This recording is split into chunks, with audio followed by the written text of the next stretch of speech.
Hello বন্ধুরা, তোমরা সবাই কেমন আছো? আশা করছি খুব ভালো আছো। তো নতুন একটা ব্লগ নিয়েছিলাম, ব্লগটা দেখতে থাকো।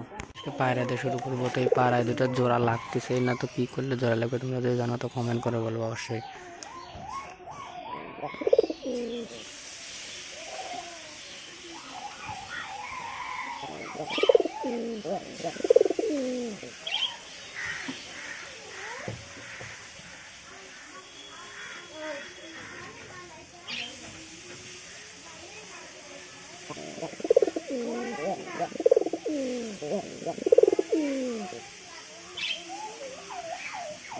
তাহলে ওই পায়রাওয়ালা আছে, চারটে পায়রা, চারটেরই সব জোড়া জোড়া আছে, দুই জোড়া জোড়া জোড়াই আছে।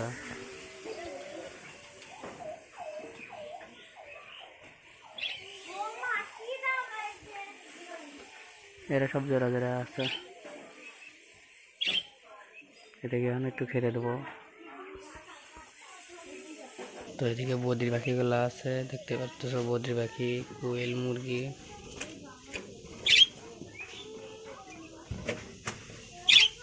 এরাও ডিম টিম দেয় না, ওই বদ্রি দেখো। তোমরা তোমরা যদি জানো যে বদ্রি কি ছেলে মেয়ে ঠিক আছে তো কমেন্ট করে বলবো আমাকে অবশ্যই।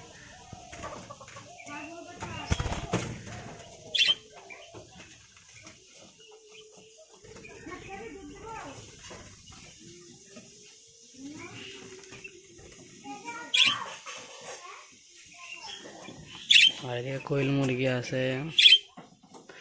তো একটা দাদা কমেন্ট করে বলছিল যে ছেলে মেয়েগুলো ঠিকই আছে, কোয়েল মুরগি তো ডিম দিচ্ছে না। তো এদের কীরকম বয়স হলে ডিম দেয় তো এটা একটু কমেন্ট করে বলবো অবশ্যই। আর আমি ভাবতেছি যে ফিঞ্চ পাখিগুলো এর মধ্যেই ছেড়ে দেবো, ফিঞ্চ পাখিগুলো এর মধ্যে ছাড়ে দিতে পারি। আমি ভাবতেছি এত বড় একটা খাঁচা আছে, এদিকে 5 ফিট আছে লম্বায়, 5 ফিট চওড়াই আছে হচ্ছে 4 ফিট, আর উচ্চতা আছে হচ্ছে 4 ফিট।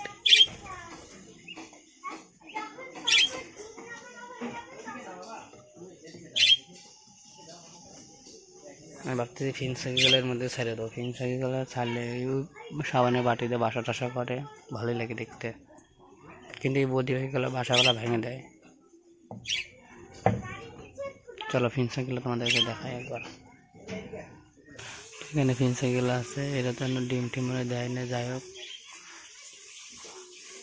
এই যে ফিঞ্চ পাখিগুলো, এগুলো ভাবতেছি বড় খাঁচার মধ্যে ছেড়ে দেবো। এগুলো ছাড়বো ভাবতেছি, আবার উপরে গুলো ছাড়বো তাই ভাবতেছি।